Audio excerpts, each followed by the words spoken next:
2023 is not the first year that the men's hockey team has hosted the Nationals, but it is the first year that they will get to play in the tournament as hosts.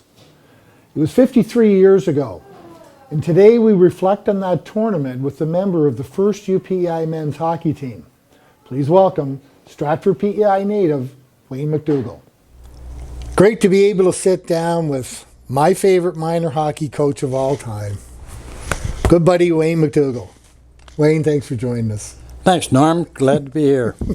So, Wayne, I alluded to in the intro that it's been 53 years since the tournament was held here on PEI.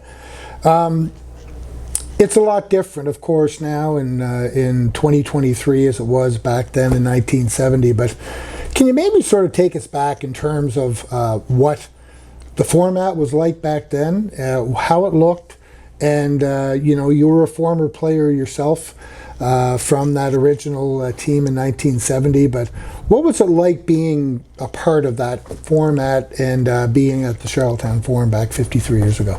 Well, basically, Norman, what happened back then was the fact that there was 5 conferences across Canada, and you had to win to get to come to PEI. Right. The host team, UPEI at that time, weren't guaranteed a spot. Mm-hmm.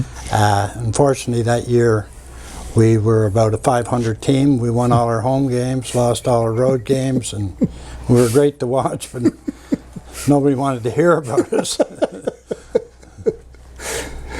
And so there was 5 teams from across Canada. Yeah. We had the Alberta Golden Bears, we had York, University of Toronto, Loyola, and St. Mary's. Right. And St. Mary's unfortunately lost the final game 3-2 to the University of Toronto.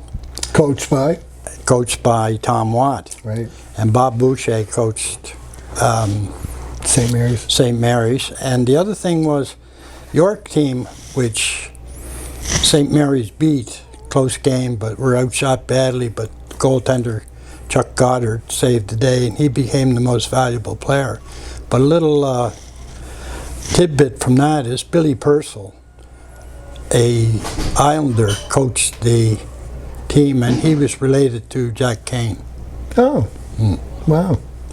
And you guys did pretty well against St. Mary's that year, didn't you? Yes, we did. I think they had 15 wins, 1 loss, and 2 ties, and we beat them here in our barn 3-2. So. Cool.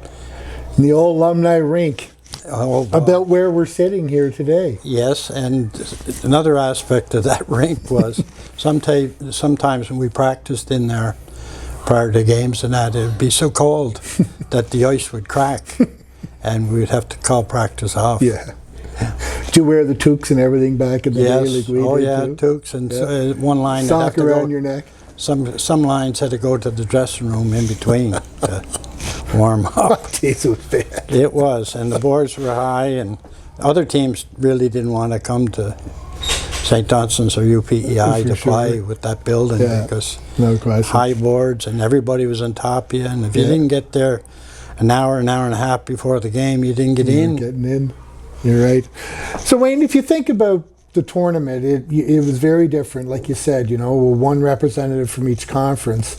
You would have been a player, in 69, 70. Yes. Sitting there at the old Charlottetown Forum, watching that tournament. What were some of your recollections about the format? Like maybe some things that stuck out for you, or some interesting things that happened even during that tournament. Yes. One of the things that we could see from our perspective here was the other teams, they recruited heavily and they had resources. And we didn't have the resources that some of the other big league teams had, big university teams had. Like the year before that, the Marlboroughs won the Memorial Cup. Well, half the team was playing for the U of T the next year. Right. And St. Mary's, they did a lot of recruiting in the East Coast League and getting players from there. So, they were high octane. And wasn't Toronto in the midst of like a 5-year run when they came here? Like, wasn't this like year 2 or 3 of 5 wins in a row? That's right. That's quite true. And Tom Watt, he went on to coach in the NHL, and Bob Boucher too. Bob Boucher as well, yeah. Yeah. What were the crowds like in the old farm? Crowds were excellent. Like in those days, we didn't have as much competition for crowds in the wintertime, and hockey was it. Right. And they flocked. The only aspect of the rink today than yesterday, the rinks are bigger now. Yeah. And but the Charlottetown Farm holds, 30,000, 2,600. and the smoke. You couldn't see some of the players sometimes, And like you said Especially before, at that time of year. they're around the boards. Everybody's around the boards, and there's no glass. Yeah. You just reach out and grab somebody. Yeah. The chicken cage at the end of the ring too. Yeah. A lot of black eyes from that. You could see people with the marks. Was it weird being a player watching that? Like, was there anything strange about that, or were you sitting there saying, geez, that could be us?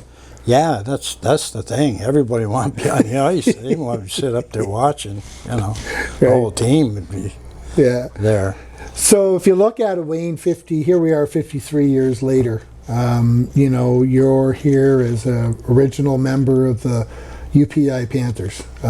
You've had a lifelong involvement in hockey PEI, Canada games, baseball, hockey. You've kind of done it all. And, we thank you for that in terms of your involvement. And, I know what an impression you had on me as a young player, as a hockey player too, and I'm always grateful for that. But if you think about it now, here you are 53 years later, and you're going to be watching your team on home ice. What's that do for you?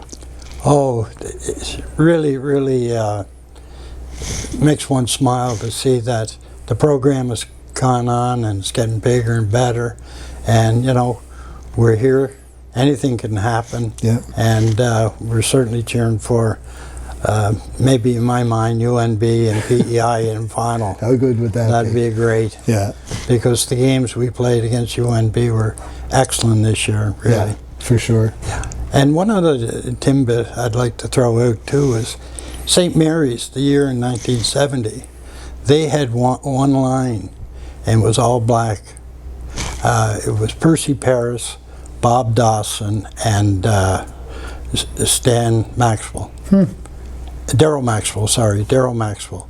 And that was the first time they were ever put together. Interesting. Interesting. Anyone you're thinking of, Wayne, like, that, gee, it'd be nice to have so-and-so here for this tournament? Yeah, a few of my buddies that have passed away for sure. Yeah.